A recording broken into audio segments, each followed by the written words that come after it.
Hello साथियों, welcome to brilliant hub.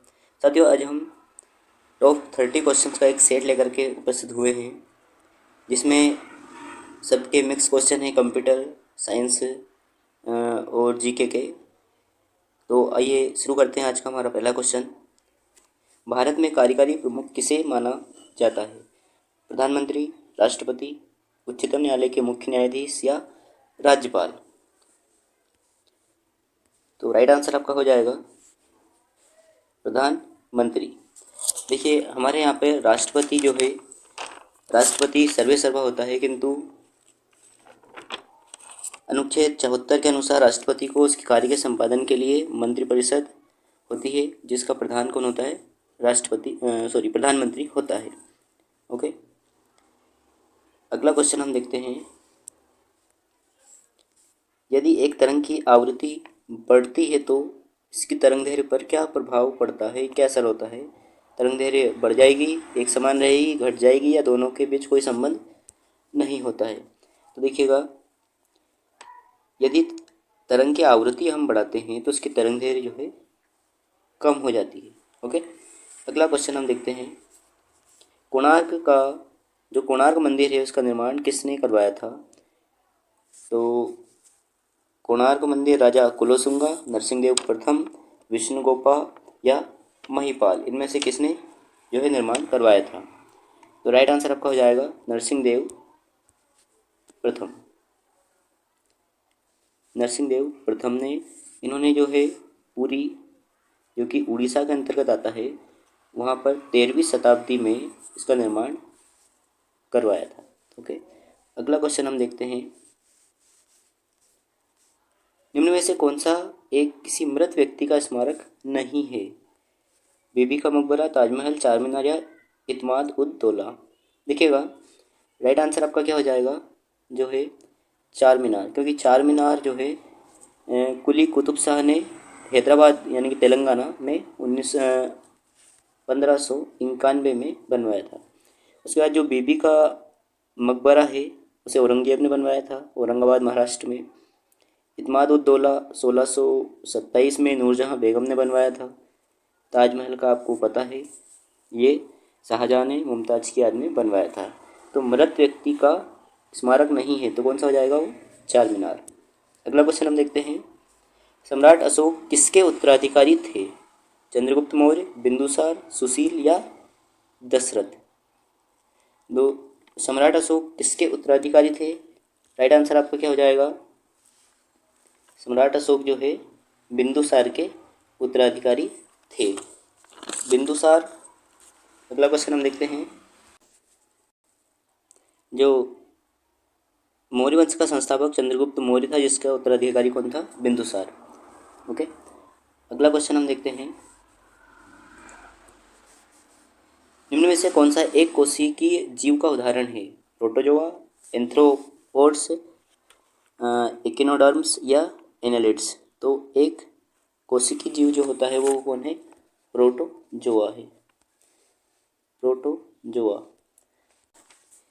Protozoa जो है एक कोशिकीय जीव का उदाहरण है। इसके जीव द्रव्य में एक या अनेक केंद्रक पाए जाते हैं। ओके, प्रोटोजोआ एंट अमीबा हिस्टोलिटिका का संक्रमण मनुष्य में 30-40 सालों के लिए बना रहता है। अगला क्वेश्चन हम देखते हैं। पेनिसिलिन का आविष्कार किसने किया? तो पेनिसिलिन के जो आविष्कारक थे वो कौन थे? Ian Fleming, Alexander Fleming, Stephen Hawkins या Alexander Graham Bell? Right answer आपका हो जाएगा अलेक्जेंडर फ्लेमिंग। पेनिसिलिन का जो आविष्कार किया था वो अलेक्जेंडर फ्लेमिंग ने किया था। पेनिसिलिन नामक जो प्रतिजैविक पेनिसिलिन जो कवक होता है उससे प्राप्त होता है।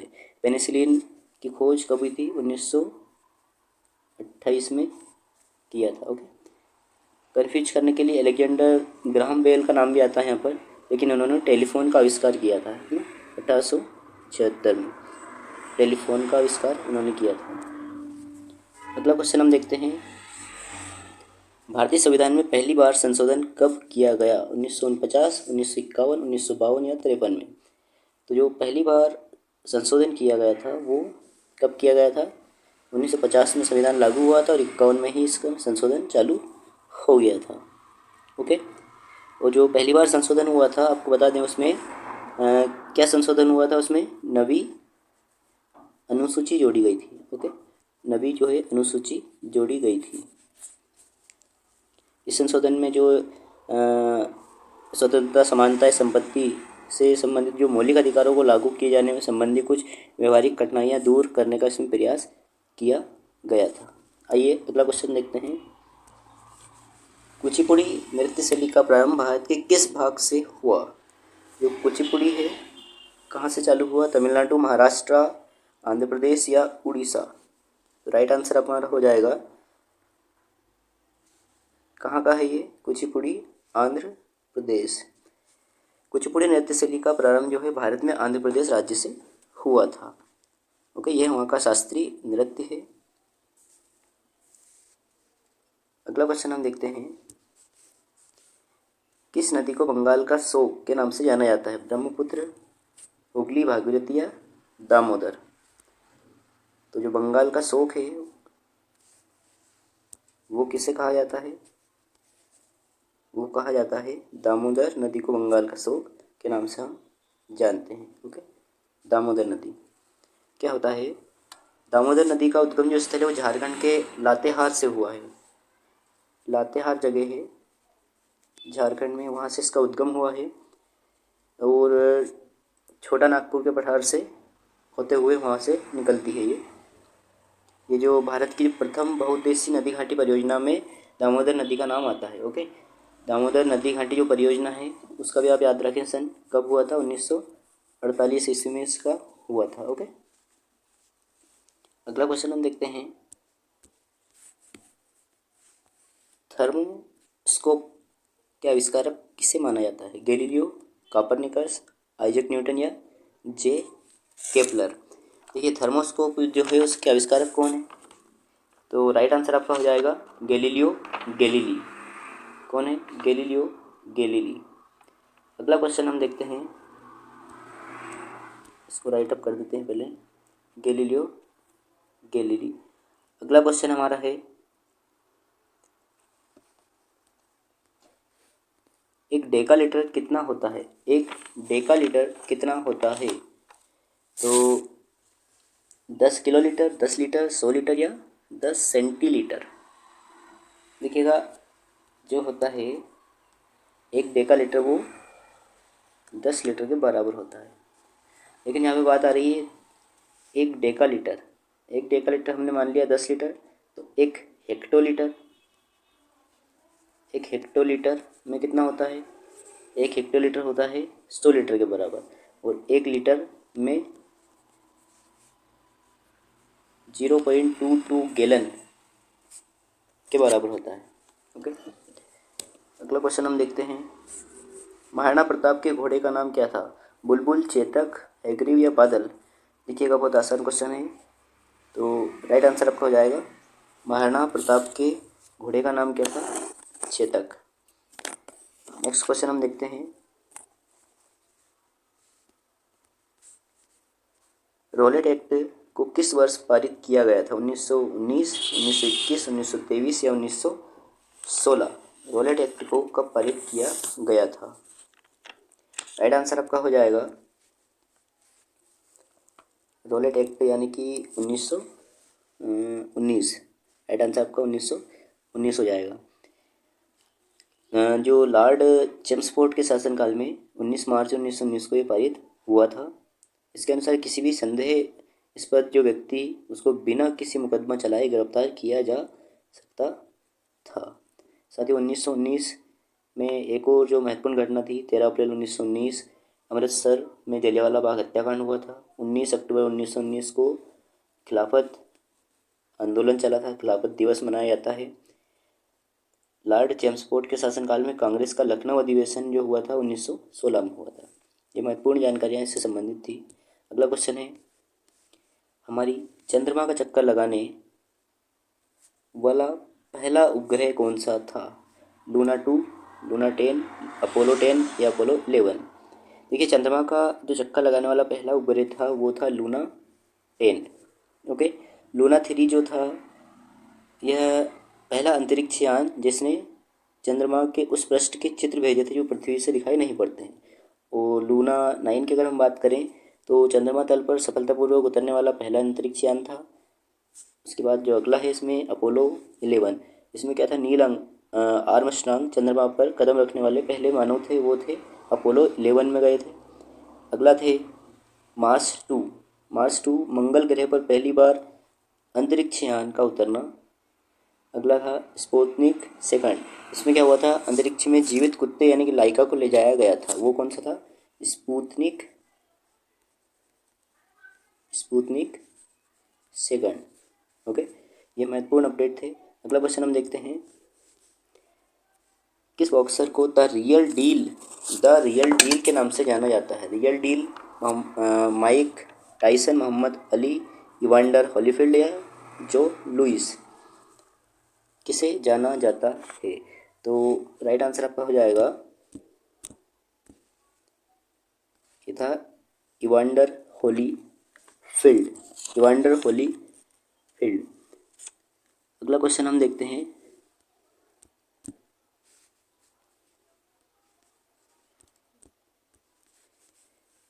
कौन सी दो टीमों ने पहला आधिकारिक अंतर्राष्ट्रीय क्रिकेट मैच खेला। साथ ही बहुत इंपॉर्टेंट क्वेश्चन है यहाँ पर, England Australia, England West Indies, USA और कनाडा, ऑस्ट्रेलिया और भारत। देखिए, संयुक्त राज्य अमेरिका और कनाडा के बीच में यह आधिकारिक मैच खेला गया था। ओके, यहाँ पर कुछ अपडेट हम आपको दे देते हैं। क्या हुआ था, क्रिकेट का जो जन्मदाता है वो कौन है, वो है इंग्लैंड। दूसरा अगर हम देखें तो क्रिकेट का जो पहला टेस्ट मैच था, पहला टेस्ट जो है वो था इंग्लैंड और ऑस्ट्रेलिया के बीच मेलबर्न में 1877। पहला ओडीआई यानी वनडे मैच था, ये भी किसके बीच में था, इंग्लैंड और ऑस्ट्रेलिया के बीच में ही था। ओके, और इसे भी मेलबर्न में ही खेला गया था, मेलबर्न। ठीक है, अगला है, क्रिकेट में जो सर्वोच्च संस्था है वो आईसीसी, जिसका मुख्यालय दुबई में स्थित है। तो पहला टेस्ट 1877 में इंग्लैंड और ऑस्ट्रेलिया के बीच, पहला जो ओडीआई यानी वनडे मैच था वो भी एक दिवसीय मैच भी कहाँ, मेलबर्न में इंग्लैंड और ऑस्ट्रेलिया के बीच खेला गया था। अगला अपडेट, अगला क्वेश्चन है, पाकिस्तान में थार रेगिस्तान से जुड़े रेगिस्तान को क्या कहा जाता है। गोभी, चोलिस्तान, सुक्कूर या मीरपुर। तो राइट आंसर आपका क्या हो जाएगा, चोलिस्तान। देखिए, पाकिस्तान में थार रेगिस्तान से जुड़े रेगिस्तान को चोलिस्तान कहते हैं। थार का जो कुल क्षेत्रफल है वो 2,60,000 से ऊपर है। इसके बाद में अगर हम देखें, लूनी नदी जो है, एक नदी है लूनी नदी, वो थार के रेगिस्तान में लुप्त हो जाती है। ओके, और विश्व का सबसे बड़ा रेगिस्तान सहारा आपको पता होगा, जो उत्तरी अफ्रीका में स्थित है। दक्षिण अफ्रीका में कौन सा है, कालाहारी मरुस्थल है। चलिए अगला क्वेश्चन देखते हैं, प्राचीन काल के जानवरों, पौधे एवं अन्य जीवों के संरक्षित अवशेषों या चिन्हों का अध्ययन का जो विज्ञान है वो क्या कहलाता है, नृविज्ञान यानी कि एंथ्रोपोलॉजी, पुरातत्व विज्ञान, आर्कियोलॉजी, जीवाश्म ईंधन, पेलियोटोलॉजी, औसत विज्ञान, फार्माकोलॉजी। तो राइट आंसर आपका क्या हो जाएगा,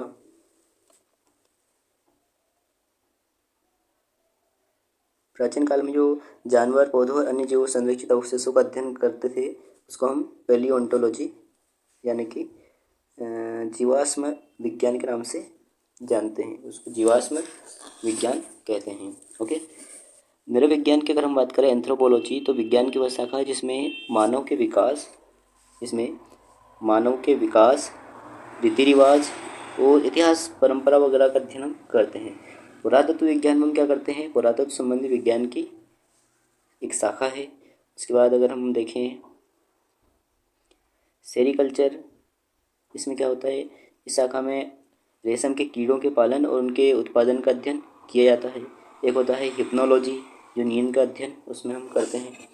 ओके, अगला क्वेश्चन देखते हैं, निम्न में से किसे मार्स गैस भी कहते हैं, मार्स गैस भी कहते हैं। देखिए, मार्स गैस यानी कि मीथेन। ओके, राइट आंसर आपका क्या हो जाएगा?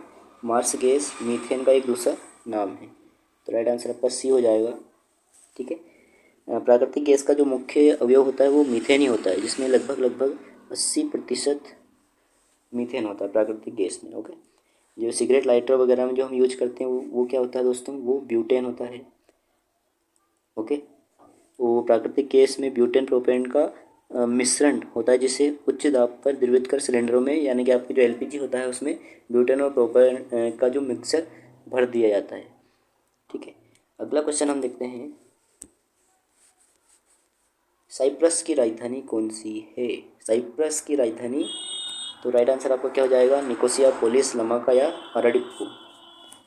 राइट आंसर हमारा हो जाएगा निकोसिया।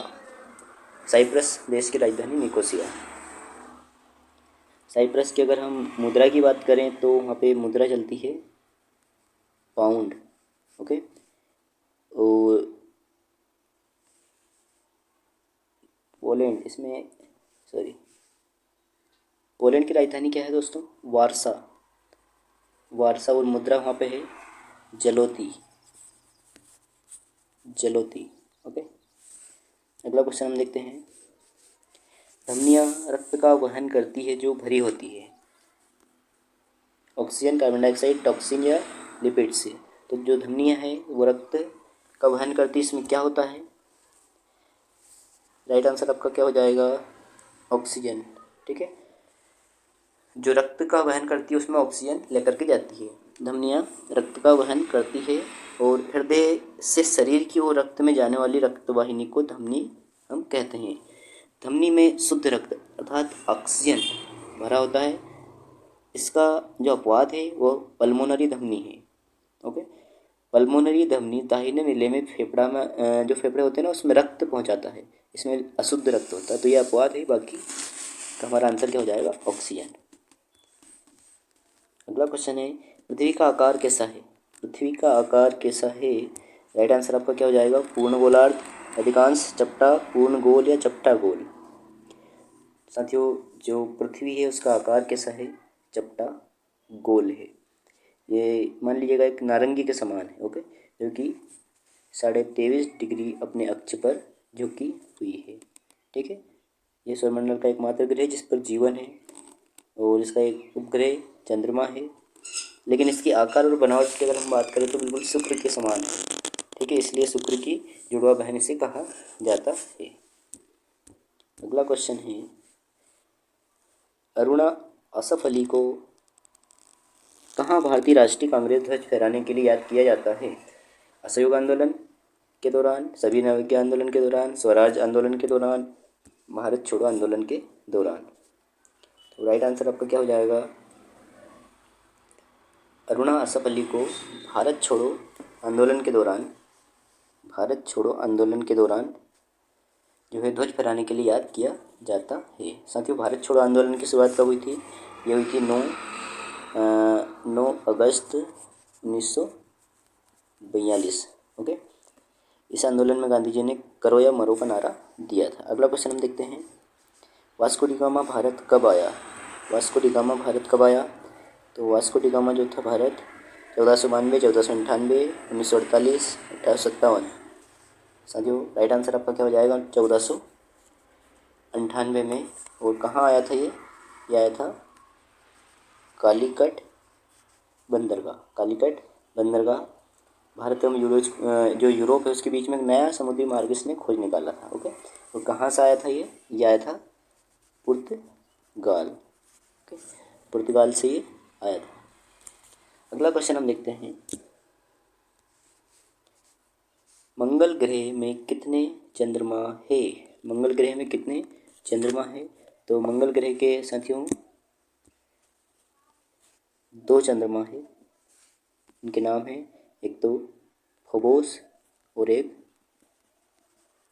क्या है? डीमोस। 2 ही चंद्रमा मंगल ग्रह के हैं।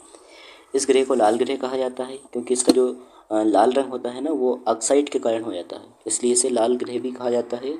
और इसके ऊपर सबसे बड़ा ज्वालामुखी आपको याद होगा ओलिपस। ओलिपस ज्वालामुखी है इसके ऊपर।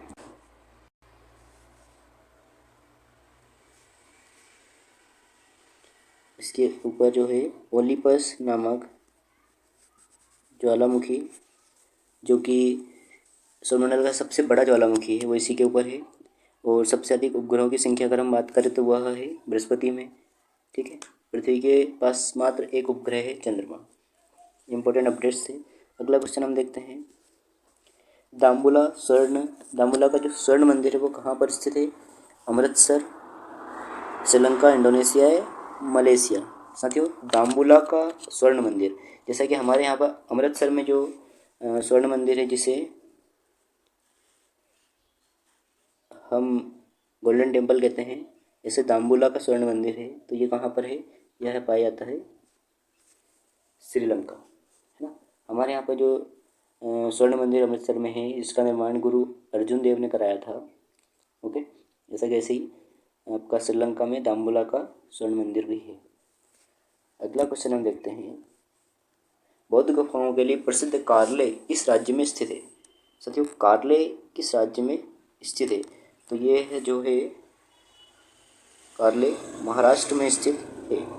अगला क्वेश्चन हम देखते हैं, भारत की आज़ादी की लड़ाई के दौरान करो या मरो का नारा किसने दिया था? अभी जस्ट हमने डिस्कस किया था, यह महात्मा गांधी ने सन 1942 में भारत छोड़ो आंदोलन के दौरान दिया था। डू एंड डाई का नारा। दिल्ली चलो और तुम मुझे खून दो, मैं तुम्हें आज़ादी दूंगा, ये नारा दिया था सुभाष चंद्र बोस ने दिया था। ओके, पूर्ण स्वराज्य का नारा जो है जवाहरलाल नेहरू ने दिया था। इसके बाद जो वंदे मातरम का नारा बंकिम चंद्र चटर्जी ने दिया था। ओके, बहुत सारे ऐसे नारे दिए गए थे इस टाइम।